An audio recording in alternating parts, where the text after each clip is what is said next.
नमस्कार, रोशन भाव सिटी हलचल में आप सभी का स्वागत है। मैं हूं अमित रोशन। सबसे पहले बताते हैं कि मोहाली में दर्दनाक घटना सामने आई है। शूटर नमनवीर बराड़ ने आत्महत्या कर ली। अपनी लाइसेंसी रिवॉल्वर से खुद को गोली मार ली। मोहाली स्थित अपने घर पर यह हादसा हुआ, जिसके बाद मौके पर पुलिस पहुंची और जांच शुरू कर दी। मोहाली के सेक्टर 71 में उस समय सनसनी फैल गई जब ट्रैप निशानेबाज नमनवीर बराड़ ने घर पर ही अपने रिवॉल्वर से सिर में गोली मारकर अपनी जीवन लीला समाप्त कर ली। मृतक 29 वर्ष के नमनवीर बराड़ हैं और यह जाने माने ट्रैप शूटर थे। नमनवीर बराड़ मोहाली के सेक्टर 71 में अपने परिवार के साथ रह रहे थे। नमनवीर ने यह खौफनाक कदम सोमवार को उठाया और घर पर ही खुद को गोली से शूट कर लिया। गोली की आवाज़ सुनकर परिवार भागा और जब उन्होंने देखा तो नमनवीर का खून से लथपथ शव पड़ा था। इसके बाद यहां पर अफरा तफरी का माहौल रहा। नमनवीर के हाथ में ही रिवॉल्वर था। घटना की सूचना मिलते ही मौके पर पुलिस पहुंच गई और मामले की जांच की जा रही है। नमनवीर मार्च में दिल्ली में हुए शूटिंग मुकाबलों में चौथे स्थान पर रहे थे। 2015 में उन्हें दक्षिण कोरिया के गवागजू में वर्ल्ड यूनिवर्सिटी गेम्स के डबल ट्रैप शूटिंग इवेंट में कांस्य पदक मिला था। मामला हाई प्रोफाइल होने के चलते पुलिस ने घर के चारों तरफ घेराबंदी की और किसी को भी अंदर नहीं जाने दिया। फिलहाल पुलिस ने शव को कब्जे में लेकर पोस्टमार्टम के लिए सिविल अस्पताल की मोर्चरी में रखवा दिया है। पुलिस मान रही है कि डिप्रेशन के चलते ही सुसाइड किया गया, इसलिए फिलहाल पुलिस ने 174 की कार्रवाई शुरू कर दी है। इस साल कई सुसाइड हो चुके हैं। सुसाइड करने वालों में ज़्यादातर युवा वर्ग है। युवाओं में आवेश में आकर गलत कदम उठाने का प्रचलन काफ़ी बढ़ता जा रहा है। चंडीगढ़ कांग्रेस को झटका लगा है। चंडीगढ़ के कई नामी चेहरे आम आदमी पार्टी में शामिल हो गए हैं। आम आदमी पार्टी के नेताओं ने इनका पार्टी में स्वागत किया और इसके बाद आम आदमी पार्टी के नेताओं ने कांग्रेस और भाजपा को आड़े हाथों लिया और अपने कटाक्ष भी किए। चंडीगढ़ में कांग्रेस को एक बड़ा झटका लगा है। कांग्रेस के कई कार्यकर्ता आम आदमी पार्टी में शामिल हो गए, जिनमें कई मुख्य चेहरे भी हैं। सोमवार को आम आदमी पार्टी के चंडीगढ़ के प्रभारी जरनैल सिंह की मौजूदगी में आम आदमी पार्टी का इन लोगों ने दामन थाम लिया। आम आदमी पार्टी में शामिल हुए लोगों में यादविंदर मेहता, अनीता शर्मा, भारत भूषण, रविंद्र भनोट, मनन भारद्वाज, उज्जवल भसीन इत्यादि लोग हैं। यह सभी फिलहाल वर्तमान में भी कांग्रेस के ऑफिस बेरियर भी थे, जिन्होंने आम आदमी पार्टी का दामन थामा है। आम आदमी पार्टी के प्रभारी जरनैल सिंह ने कहा कि आम आदमी पार्टी इस बार दिसंबर में चंडीगढ़ में नगर निगम चुनावों में चुनाव लड़ेगी और जीत दर्ज कर निगम पर काबिज होगी। मैं आम आदमी पार्टी के कन्वीनर अरविंद केजरीवाल जी वालों पूरे चंडीगढ़ यूनिट वालों इन्हों का स्वागत करता तो मैंने पूरा विश्वास है इस गल का कि इन्हों के आने नाल आम आदमी पार्टी चंडीगढ़ को एक नवी मजबूती मिलेगी। तो जिस तरीके पिछले कुछ दिनों तो आप देखते एक सिलसिला जारी है कांग्रेस तो दूसरी पार्टियों को छड़ के आम आदमी पार्टी में आने का, सानू पूरा यकीन है इस गल का कि दिसंबर में जो म्यूनसिपल कारपोरेशन की इलैक्शन होने जा रही ने उहदे आम आदमी पार्टी बहुत वड्डी जित रिकॉर्ड करेगी चंडीगढ़ में। आम आदमी पार्टी का दिल्ली का मॉडल वेख के अरविंद केजरीवाल जी की गवर्नेंस का काम करने का तरीका वेख के अज पूरे भारत के लोग चाहते हैं भी इदा की सरकार होवे जो काम के दम पे वोट लवे। मैनू याद है असी 2015 की इलैक्शन लड़ी, उस तो बाद 2020 की फिर इलैक्शन लड़ी तो पहली बार भारत की राजनीति में इस तरीके की कैंपेन हुई जिस किसी पार्टी ने कहने की हिम्मत की बई यह साडा 2015 वाला मैनीफेस्टो है तो यह साडा 5 साल का रिपोर्ट कार्ड है। जे असी अपने कीते वादे पूरे करे हैं तो सानू वोटा पाओ, नहीं तो वोटा ना पाओ। अज तक भारत के इतिहास में सिर्फ जात धर्म के नाम पर वोट मंगी जाती सी। भारत के एक नवी शुरुआत हुई है काम के दम पर वोट मंगण की। उस गवर्नेंस के मॉडल में, उस पार्टी के काम करने के मॉडल में लोग इन्ना पसंद कर रहे हैं कि दिल्ली में लगातार तीसरी बार बहुत वड्डे मैंडेट नाल दिल्ली लोगों ने आम आदमी पार्टी की अरविंद केजरीवाल जी की सरकार बनाई है। तो हुण जो उत्साह चंडीगढ़ टीम में देखने को मिल रहा है, मैं बहुत धन्यवाद भी करदा तो स्वागत भी करदा नवे जुड़े साथियों का।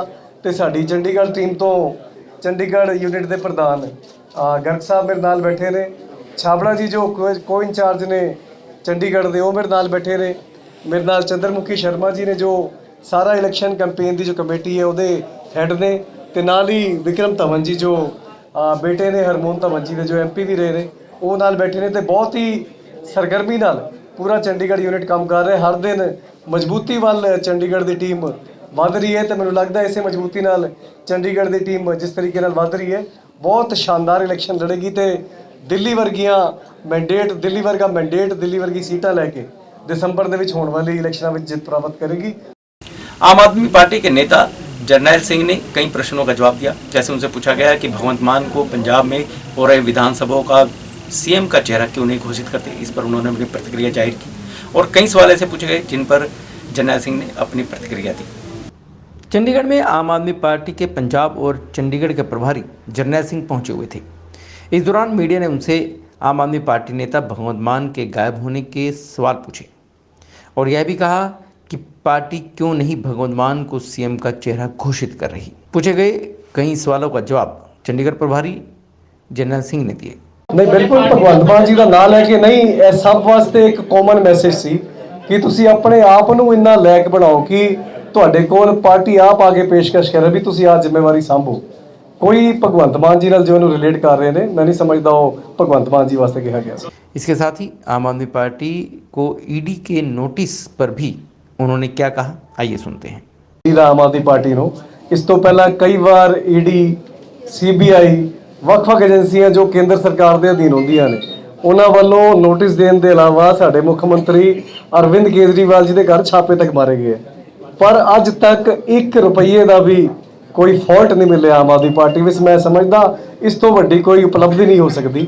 ਕੇਂਦਰ ਸਰਕਾਰ ਦੇ ਦਬਾਅ 'ਚ ਨੇ, ਕੇਂਦਰ ਸਰਕਾਰ ਦੇ ਅਧੀਨ ਨੇ ਏਜੰਸੀਆਂ ਤੇ ਪਿਛਲੇ 5-7 ਸਾਲਾਂ ਦੇ ਦੌਰਾਨ ਭਾਜਪਾ ਦੀ ਸਰਕਾਰ ਦੇ ਦੌਰਾਨ ਖਾਸ ਤੌਰ ਤੇ ਜਿੰਨਾ ਮਿਸਯੂਜ਼ ਆਪਾਂ ਏਜੰਸੀਆਂ ਦਾ ਹੁੰਦਾ ਵੇਖਿਆ ਅੱਜ ਤੱਕ ਭਾਰਤ ਦੇ ਇਤਿਹਾਸ 'ਚ ਨਹੀਂ ਵੇਖਿਆ ਸੀ। ਜਿੰਨੇ ਮਰਜ਼ੀ ਨੋਟਿਸ ਭੇਜ ਲੈਣ, ਜਿੰਨੇ ਮਰਜ਼ੀ ਛਾਪੇ ਮਾਰ ਲੈਣ, ਆਮ ਆਦਮੀ ਪਾर्टी ਕੱਲੀ इकलौती ਇਹੋ ਜਿਹੀ ਪਾर्टी है जो 1-1 रुपये का हिसाब देती है। वहीं कैप्टन अमरिंदर सिंह द्वारा किसानों को पंजाब में धरना खत्म करने पर भी उन्होंने अपना बयान दिया। ਵੇਖੋ ਧਰਨੇ ਤੇ ਲੱਗੇ ਹੈ ਪਿਛਲੇ 7-8 ਮਹੀਨਿਆਂ ਤੋਂ, ਨਵੰਬਰ 'ਚ 1 ਸਾਲ ਹੋਣਾ ਧਰਨੇ ਨੂੰ ਲੱਗੇ, ਪਰ ਪੰਜਾਬ ਦੀ ਆਰਥਿਕਤਾ ਤੇ ਪੰਜਾਬ ਦੀ ਜੋ ਗਵਰਨੈਂਸ ਦੀ ਲੋੜ ਸੀ ਉਹ ਕੈਪਟਨ ਅਮਰਿੰਦਰ ਸਾਹਿਬ ਦੀ ਸਰਕਾਰ ਪਿਛਲੇ 4.5 ਸਾਲਾਂ 'ਚ ਕਰਨ ਨੂੰ ਪੂਰੀ ਤਰ੍ਹਾਂ ਫੇਲ ਹੋਈ ਹੈ।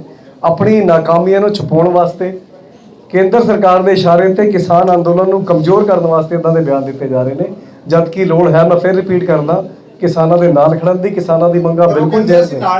ਅੱਜ ਜਿਸ ਜਜ਼ਬੇ ਨਾਲ ਕਿਸਾਨ ਅੰਦੋਲਨ ਕਰ ਰਹੇ ਨੇ ਤੇ ਜੋ ਉਹਨਾਂ ਦੀ ਸਟਰੈਂਥ ਹੈਗੀ ਹੈ, ਮੈਨੂੰ ਲੱਗਦਾ ਹੈ ਸਭ ਤੋਂ ਵਧੀਆ, ਸਭ ਤੋਂ ਵੱਧ ਸਟਰੈਂਥ ਪੰਜਾਬ ਦੇ ਕਿਸਾਨਾਂ ਦੀ ਹੈ। 3 ਦਿਨ ਪਹਿਲੇ ਕਿਸਾਨਾਂ ਨੇ ਮੀਟਿੰਗ ਵੀ ਕੀਤੀ, ਜੇ ਇੰਨੀ ਪਰੇਸ਼ਾਨੀ ਸੀ ਤਾਂ ਉਸ ਮੀਟਿੰਗ 'ਚ ਜਾ ਕੇ ਉੱਥੇ ਰਜਾਮੰਦੀ ਨਹੀਂ ਦੇਣੀ ਸੀ।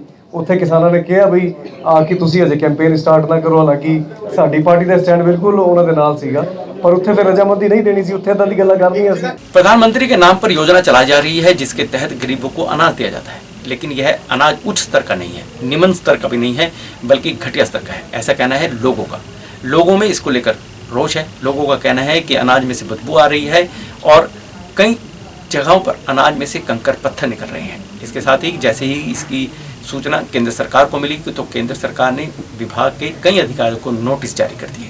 प्रधानमंत्री के नाम पर चल रही योजना के तहत चंडीगढ़ में हजारों गरीब लोगों को राशन बांटा जाता है, लेकिन अब इन गरीब लोगों का कहना यह है कि गरीबों से भूख के नाम पर मजाक हो रहा है, क्योंकि जो राशन इन लोगों को बांटा गया है वह सारा का सारा या तो ख़राब है या उसमें कंकड़ पत्थर निकल रहे हैं। इसके बाद अब इन गरीबों का कहना है कि उनके घरों में खाने के लिए रोटियां तक के पैसे नहीं हैं। ऐसे में गरीब लोग कहाँ जाएं? इंदिरा कॉलोनी में लोगों से बात की गई तो उनका यही कहना था कि पीएम योजना के तहत मिला हुआ राशन गेहूं लेकर आए, जिसमें कंकड़ तो निकले ही साथ बदबू भी आ रही थी। उन्होंने कहा कि जब वह इसकी शिकायत लेकर चंडीगढ़ से संबंधित विभाग के पास गए तो उन्होंने साफ मना कर दिया।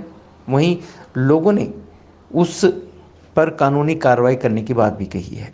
जिस विभाग द्वारा यह राशन बांटा गया है, लेकिन फ़िलहाल तो सभी विभाग एक दूसरे पर ही आरोप लगाते हुए नज़र आ रहे हैं और अपना पल्ला झाड़ते हुए बात कर रहे हैं। लेकिन एक बात साफ है कि पल्ला झाड़ने से कुछ नहीं होगा, क्योंकि इस बात का संज्ञान खुद केंद्र सरकार ने ले लिया है और जिसमें कुछ अधिकारियों को नोटिस भी जारी कर दिया गया है और साथ ही उनसे से जल्द जवाब भी मांगा गया है। बीते रविवार को पंचकुला में चंडीगढ़ में बारिश हो रही थी, लेकिन इसी बारिश में पंचकुला में हरियाणा में एक दुखद समाचार सामने आया। यहाँ पर 2 बिजली कर्मी जो बिजली ठीक कर रहे थे, इनको करंट लग गया और एक बिजली कर्मी की मौत हो गई, जबकि दूसरे कर्मी को अस्पताल में भर्ती कराया गया है। पंचकुला में सुबह से ही लगातार रुक रुक कर बारिश होती रही और इस दौरान पंचकुला के सेक्टर 3 में बिजली ठीक करने का कार्य कर रहे एक बिजली कर्मचारी को करंट लग गया और उसकी मौत हो गई, जबकि दूसरे कर्मी को घायल अवस्था में पीजीआई रेफर किया गया। घटना की सूचना मिलने पर स्थानीय पुलिस मौके पर पहुंची। पंचकुला के सेक्टर 3 में बिजली ठेकेदार द्वारा कुछ प्राइवेट कर्मियों के साथ बिजली ठीक करने का काम किया जा रहा था। काम कर रहे 2 कर्मियों का काम के दौरान करंट लगा। करंट लगने से एक व्यक्ति की मौके पर ही मौत हो गई, जबकि दूसरे की हालत गंभीर चलती रही और उसे पीजीआई रेफर किया गया। बता दें कि बिजली ठीक करने का काम करने से पहले बिजली की सप्लाई बंद की जाती है, लेकिन यह हादसा कैसे हो गया, यह विषय जांच का है। यह हादसा बिजली विभाग की लापरवाही के चलते हुआ या कुछ और इसकी कारण हो सकता है, यह जाँच में ही सामने आएगा। एक बिजली का कोई ठेकेदार था जो यहाँ बिजली खराब हुई थी सेक्टर 3 के अंदर है। जितेंद्र नाम का आदमी था ठेकेदार, उसके साथ वर्कर थे 2 जिससे वो बिजली को ठीक करवा रहा था। अचानक ही वो बिजली का शॉर्ट कट लग गया, जिसमें से एक बंदे की मौके पर डेथ हो गई, एक पीजीआई रेफर हो गया।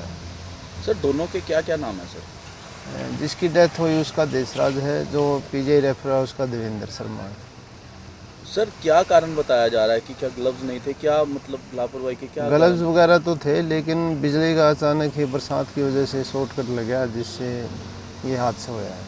सर बताया जा रहा है कि यहाँ पे बिजली ठीक करने आए थे, बिजली कर्मचारी हैं ये बिजली ठेकेदार है, उसके अंदर काम करते हैं, बिजली का ही काम करते हैं ठीक करने का। अचानक ही ये जैसे बरसात में कोई बिजली का करंट लगने से ये हादसा हुआ है। हादसे के समय वहां से गुजर रहे एक चशमदीद ने बताया कि जब वह वहां से गुजर रहा था तो उसने खंबे से आग निकलती हुई देखी और आवाज़ें सुनाई दी उसे, जिसको देखकर वह कांप गया। चशमदीद ने बताया कि मौके पर एक व्यक्ति की मौत हुई है। सर मैं बाइक से इधर से आ रहा था अपने गोदाम की तरफ। मैं वो जस्ट वहाँ पहुँचा, इतने में देखा धड़ाम धड़ाम आग सी लग रही, धुआं से उठने लग गए। एक तो बेचारा वहाँ गिर गया जस्ट एक घास में कोने पे, और एक जस्ट वो तार जहाँ कटी है सामने, वो एक की बॉडी वहाँ पड़ी हुई है। और मैं डर के मारे जब धुआं और मैं जस्ट पीछे भाग गया अपनी बाइक लेके, वापस हो गया मैं डर के मारे। अभी भी कांप रहा हूँ, देख लो मैं इसके डर से। तो दिखाई क्या पड़ा आपको वहाँ पे? वहाँ पे धुआं ही धुआं, आग ही आग लग रही थी पूरी। आप क्या काम करते हो? सर मैं तो गैस एजेंसी में हूँ। मैं तो गोदाम पे जा रहा था अपने, देख के मैं डर के भाग गया वापस। बताया जा रहा है कि 2 बिजली कर्मचारी थे यहाँ पे चढ़े हुए थे। हाँ जी, चढ़े हुए तार जोड़ रहे थे। वो अचानक ही पत्नी कैसे फाट हुआ, आपस में चिंगारी निकली धड़ाम से, फिर आग लग गई। जैसे आग धड़ाम धड़ाम बोलता है वैसे आवाज़ आने लगी पूरी। फिर मैं तो डर के भाग लिया जी, देख करके ये हादसा जब हुआ। एक की बॉडी यहाँ देखा, एक की बॉडी वो वहाँ पड़ी थी सामने। अच्छा, मतलब आपके हिसाब से 2 लोग मर गए? 2 लोग मर गए जी, एक की सांस चली थी उसको तो ले गए हैं। भगवान करे बच जाए बेचारा, अच्छी बात है। और एक तो तत्काल में तुरंत खत्म हो गया सर वो। चंडीगढ़ नगर निगम के तहत 13 गांव आते हैं और जब यह शामिल किया गया था तो बड़ी बड़ी बातें की गई थी, लेकिन इन्हीं गांव में शामिल है एक गांव दड़वा। लेकिन यहाँ पर आधारभूत सेवाओं की भी कमी है, जिसको लेकर लोगों में काफ़ी रोष व्याप्त है। लोगों का कहना है कि वे अपनी समस्याओं को लेकर संबंधित विभागों के चक्कर लगाते हैं, शिकायतें करते हैं, लेकिन उनकी सुनवाई नहीं होती। चंडीगढ़ के 13 गाँवों को नगर निगम में शामिल कर लिया गया है, लेकिन इन गाँवों की हालत अभी तक नहीं सुधरी है। चंडीगढ़ को स्मार्ट सिटी कहा जाने लगा है, लेकिन स्मार्ट सिटी चंडीगढ़ के इन गाँवों के हाल अगर आप देखें तो आप भी हैरान रह जाएंगे। रेलवे स्टेशन के साथ लगते दड़वा गाँव जो मूलभूत सुविधाओं से वंचित है। यहाँ पर काफ़ी आबादी रहती है, बावजूद इसके यहाँ कुछ भी सुविधाएं नहीं हैं। पिछले 1 माह से लोग यहाँ पर सीवर ओवरफ्लो से परेशान हैं और कई बार इसकी शिकायत संबंधित विभाग को की जा चुकी है, लेकिन कुछ हुआ नहीं। जीना दुभर हो चुका है। इसको लेकर गाँव वालों ने नगर निगम के खिलाफ नारेबाजी भी की। महिलाओं का कहना है कि वह कई बार इसको लेकर शिकायत भी दे चुके हैं। जब चुनाव का समय आता है तो भारी संख्या में यहाँ पर नेता लोग पहुँचते हैं और हर पार्टी के नेता पहुँचते हैं, लेकिन जब वह सुविधाओं को तरस रहे हैं तो यहाँ पर कोई नहीं आता। नगर निगम में वोट नहीं करेंगे यदि उनकी शिकायत की शीघ्र ही सुनवाई नहीं हुई तो। हाँ, वो लंगी तार है और पानी सीवरेज के भी गिर रहा है, बंदे बीमार पड़ रहे हैं। इतना महंगाई हो गया, गरीब बंदे कहाँ से इतना करेंगे, बात है कि नहीं। और सारे सलामत करेंगे, गैस के भी इतना महंगाई बढ़ गया, सारी चीज़ का महंगाई बढ़ गया, फिर कैसे चलेंगे, गरीब बंदे कैसे जिएंगे। हर चीज़ से हम दुखी हैं। एक तो सीवरेज से सबसे ज़्यादा दुखी हैं, एक हमारे घर के आगे से लंगी तार गई है, इससे दुखी हम। कितने बार हमारे बच्चे को करंट लग चुका है, लेकिन भगवान के शुक्र है कि हमारे को किसी से को नुकसान नहीं है। डंगरों को भी लग जाता है, किसी को कभी करंट वरेंट लग जाता है। सड़कें नहीं है, गली हमारी ख़राब है, ऐसे ही गटर बह रहे हैं सब, हर चीज़। हाँ, हमारा हर कोई व्यवस्था नहीं है। वहीं प्रदर्शन करने के लिए कांग्रेसी नेता शशि शंकर तिवारी भी पहुंच गए। यहाँ पर लोगों का जीना दुभर हो रखा है। इनका कहना यह भी था कि गांव का विकास नहीं हुआ है। भाजपा शासित केंद्र और चंडीगढ़ में भाजपा शासित नगर निगम दोनों ने ही बड़े बड़े वायदे किए हैं। इनका कहना है कि लेकिन कोई काम नहीं हुआ, जिसके कारण लोगों का जीवन नर्क बन चुका है। सड़कें जो है वो सारी टूटी फूटी पड़ी हुई है। सिर्फ समाचार पत्रों में, अखबारों में या अपने मुंह से बड़बोलोपन करके बीजेपी के जो नेता हैं, चाहे वो सांसद हैं, मेयर हैं और पार्षद हैं, वो कहते हैं कि हम स्मार्ट सिटी बना दिए। स्मार्ट सिटी के नाम पर ये नरक सिटी पूरी चंडीगढ़ को बना रखे हैं और विशेष करके इस डरुआ गांव को तो ये नरक सिटी बना रखे हैं। जगह जगह जो बिजली की तारों की समस्या है, वहाँ भी आपके सामने नंगी तारें हैं। आए दिन कोई ना कोई यहाँ पर हादसा हुए रहता है। पूर्व सरपंच कुलवंत सिंह ने कहा कि जब से म्यूनसिपल कॉरपोरेशन में भारतीय जनता पार्टी आई है, तब से गांव का बुरा हाल है। तारें नंगी पड़ी हैं, कईयों को करंट भी लग चुका है, कई गायें भी मर चुकी हैं। करंट लगने से कई बच्चों को भी करंट लग चुका है, लेकिन इनकी किस्मत अच्छी है कि वह बच गए। पे तो कोई सुनता नहीं है। यहाँ पे कई दफ़ा मीडिया वाले आके देखे, यहाँ पे बहुत बुरा हाल है। गटरों का, सीवरेज का बहुत बुरा हाल है।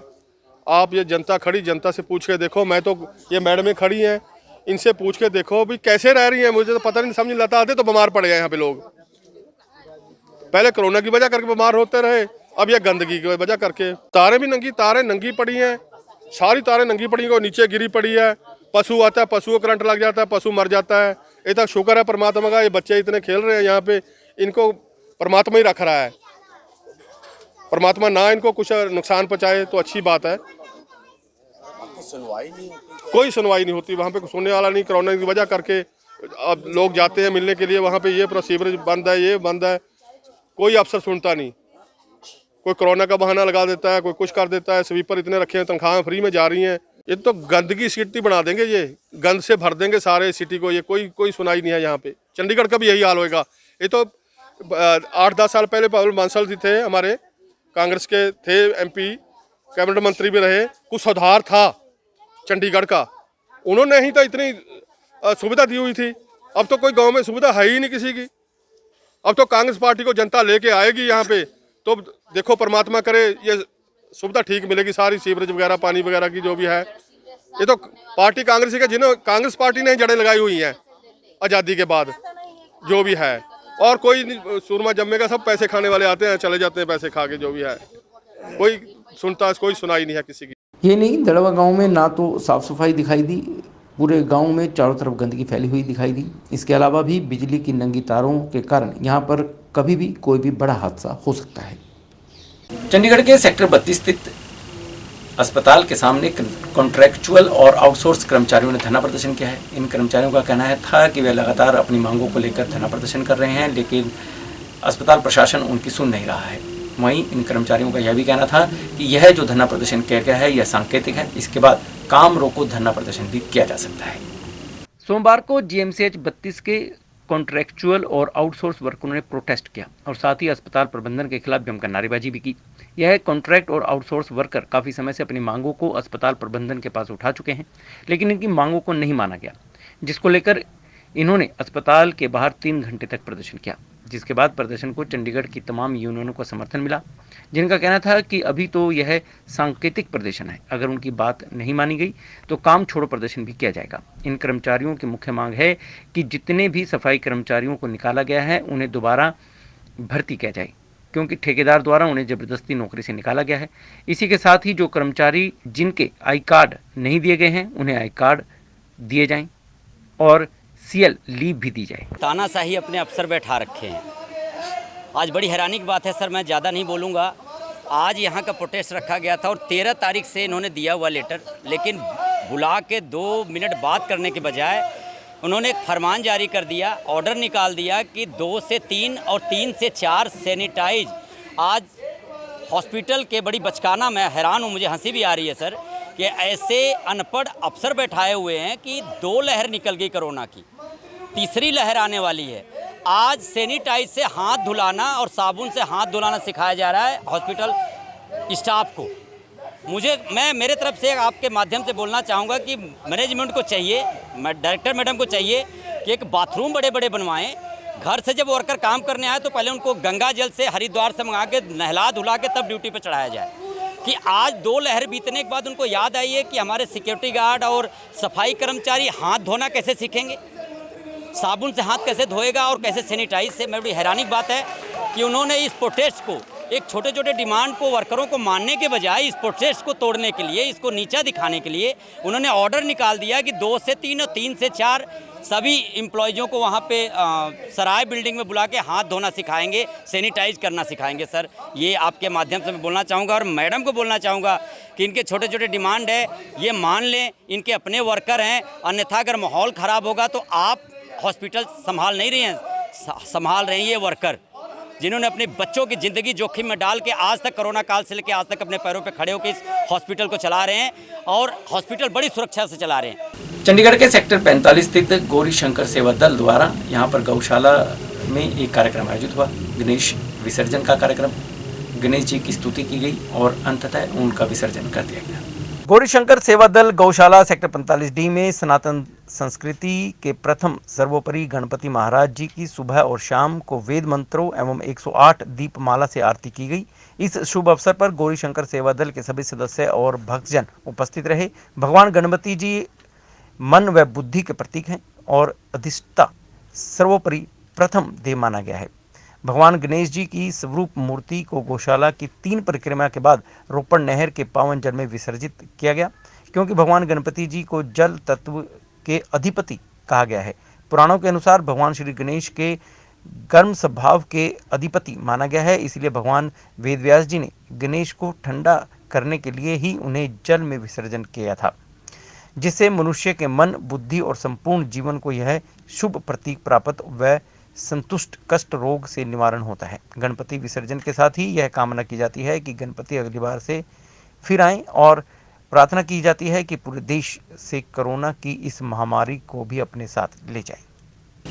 पंचकुला में एक वकील के साथ 3 पुलिसकर्मियों की गुंडागर्दी देखने को मिली है, जिसकी शिकायत पुलिस को दी गई। सीसीटीवी कैमरे में सारी वारदात कैद होगी, जिसके बाद हरियाणा पुलिस तुरंत एक्शन में आई और 3 पुलिसकर्मियों को सस्पेंड कर दिया और विभागीय जांच के भी आदेश दे दिए गए। पंचकुला के सेक्टर 4 में एक वकील को उसके घर से जबरदस्ती उठाकर ले जाने और मारपीट के बाद केस दर्ज न करने के मामले में 3 पुलिसकर्मियों को सस्पेंड किया गया है। पुलिस सूत्रों की माने तो सस्पेंड हुए 3 पुलिसकर्मियों से अधिकारियों ने 4 घंटे तक पूछताछ भी की। इसके बाद तीनों को तत्काल प्रभाव से सस्पेंड कर दिया गया, जबकि पूछताछ में 3 पुलिसकर्मियों ने अपने ऊपर लग रहे आरोपों को निराधार बताया। लेकिन सीसीटीवी फुटेज सामने आने के बाद तीनों को सस्पेंड किया गया। आरोप है कि 3 पुलिसकर्मियों ने एडवोकेट के ऑफिस में घुसकर पहले बदसलूकी की, फिर गर्दन पकड़कर खींचते हुए चौकी में ले गए, जहां पर पूरी रात उनको बिना खाना खिलाए भूखे रखा गया, बदसलूकी की गई। मेरे घर के सामने एक स्कूटर वाले ने स्कूटर गलत पार्किंग करके खड़ा कर दिया, जिस वजह से मैंने उसको बोला कि यहाँ मेरी गाड़ी खड़ी करने की जगह है, इसको स्कूटर को पीछे कर ले। उसने स्कूटर पीछे नहीं था किया और धमकी दी मेरे को कि ये सरकारी जगह है, तेरे बाप की जगह नहीं है। तो उसने ज़्यादा जब बदतमीजी की, मैंने डायल 112 पे फ़ोन करके पुलिस को इतला दी कि ऐसे ऐसे एक व्यक्ति जो अननोन है मेरे से झगड़ा कर रहा है। डायल 112 पे 3 बंदे वहाँ पुलिस मुलाजिम पहुँच गए मौके पे, जिनमें एक हेड कांस्टेबल वरिंदर था, दिलबाग था और एक तीसरा इकबाल था। ये तीनों ने मेरे से पूछा क्या हुआ, मैंने उनको बताया। मेरे ऑफिस के अंदर आई और जब उनको सारा मैंने वाक्य बताया तो वो बाहर गए उसको पकड़ने के लिए। उतनी देर में जो बंदे ने गलत पार्किंग की थी वो अपना स्कूटर लेके भाग गया, उसने काफ़ी बीवी रखी थी। तो इसी बीच पुलिस वाले कहते कि आप मेरे को रिटर्न कंप्लेंट दे दो। मैं उनको ऑफिस में दोबारा अंदर ले आया, मैंने उनको रिटर्न कंप्लेंट लिख रहा था तो उन्होंने मेरी वीडियो बनानी शुरू कर दी अपने टैबलेट से। वीडियो बना रहे थे तो मेरे को कुछ शक का अंदेशा हुआ कि ये वीडियो मेरी क्यों बना रही है, तो मैंने भी अपने सेलफोन की वीडियो ऑन कर ली कि मैं भी इनकी वीडियो बनाऊं। तो इसी बात से उनको गुस्सा आ गया कि ये हमारी वीडियो क्यों बना रहा है। इसी बीच जो हेड कांस्टेबल वरिंदर था उसने दिलबाग को बोला कि इसको वकील को उठाओ, माँ बहन की गालियाँ दी, इसको उठा के गाड़ी में फेंको। मेरे को दिलबाग ऑफिस से धक्का मुक्की करके मेरे को उठा के घसीटता हुआ बाहर गाड़ी तक, गाड़ी के अंदर फेंक दिया। अंदर आगे ड्राइविंग सीट पे दिलबाग बैठ गया, पीछे हेड कांस्टेबल वरिंदर बैठ गया, आगे इकबाल था। ये सारे रास्ते मेरे को, ये 6 के हॉस्पिटल ले गए, सारे रास्ते मेरे को मारते पीटते रहे, मुक्के मारते रहे, सिर पे मारे, पीछे मारा। काफ़ी इन्होंने मेरे को सीरियस इंजरीज की, जो मेरे हाथ में भी बहुत गहरी चोट आई है, मेरे ये लिप्स भी फाड़ दिए इन्होंने सारे, और इसके बावजूद यहाँ हाथ पे भी चोट आई है, सिर पे भी मुक्के मारे हैं। और सारी रात मेरे को उसके बाद 2 चौकी में डिटेन किया, पूरी रात इन्होंने बिठा के रखा। कल रात 12:30 के बाद मैंने रोटी भी नहीं खाई हुई, मेरे को पानी तक नहीं दिया गया। अब गलती क्या थी आपकी? आप तो शिकायत करता थे। देखो जी, गलती सिर्फ यही थी कि मैंने 112 पे फ़ोन किया और उसका खमियाजा मेरे को भुगतना पड़ा। इतना गदर फंड मैंने आज तक लाइफ में नहीं देखा कि जो शिकायत करता है उसको उसके घर से ही उठा के धक्का करके मार के और उसी पे झूठा पर्चा बना दिया, इनकरेक्टली फ्रेम कर दिया। मेरे ये कहना गलत नहीं होगा। बताया यह भी जा रहा है कि अगर जांच में दोषी पाए गए तो तीनों को बर्खास्त कर दिया जाएगा। मामले में पुलिस उपायुक्त पंचकुला ने मामले में विभागीय जांच के आदेश भी दे दिए हैं। देखिए, इस प्रकार के आरोप लगाते हुए एक शिकायत प्राप्त हुई है और जिसमें जो पीड़ित वकील हैं उनका मेडिकल एग्जामिनेशन अभी करवाया जा रहा है। जो भी एलिगेशंस हैं उनके ऊपर फेयर इन्वेस्टिगेशन करके बनती कानूनी कार्रवाई जरूर की जाएगी। मामला तो वकील साहब के खिलाफ जो है दर्ज हुआ है, उस बारे में अभी छानबीन की जाएगी कि उसमें कानूनी कार्रवाई मुताबिक कानून हुई है या जो है उसमें किसी ने ओवरस्टेप किया है। तो ये थी शहर में घटित ऐसी खबरें जो हमने आपको बताने का प्रयास किया है। यदि आप भी अपने शहर की खबरों को जानना चाहते हैं तो आपको सब्सक्राइब करना है रोशन भव और देखते रहिए सिटी हलचल। रोशन भव में आप देख सकते हैं सिटी हलचल, city crime, city this week, सुविचार और कथा कहानी। तो सब्सक्राइब कीजिए रोशन भव और देखते रहिए सिटी हलचल। नमस्कार।